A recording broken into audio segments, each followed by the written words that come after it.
I think the single individual who's most impacted me is named Manoj Singh, who's a rickshawala in Calcutta, India. He does a hand-pulled cart, a hand-pulled rickshaw, and lives in a slum that's constantly under the threat of being demolished by developers, constantly under the threat of police harassment. It's poor hygienic conditions. He makes a terrible wage. I mean, it's nothing that you would be jealous about. I mean, just really a life you would not want to exchange with.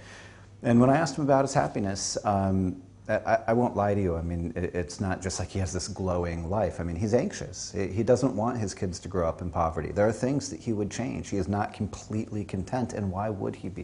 He lives in dire poverty. And yet, he also made the bold claim that he feels like the happiest man in the world. And I think that's a pretty surprising comment.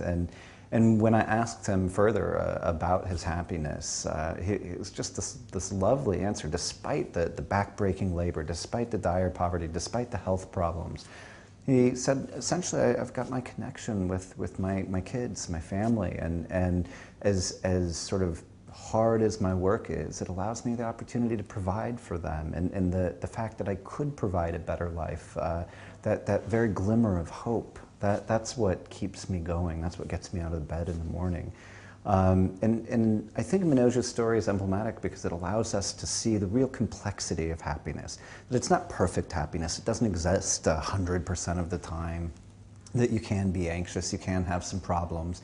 And yet on the whole, he finds some meaning, he finds some purpose, some reason to keep going, and uses that sense of meaning to buffer himself against the dire conditions in which he lives.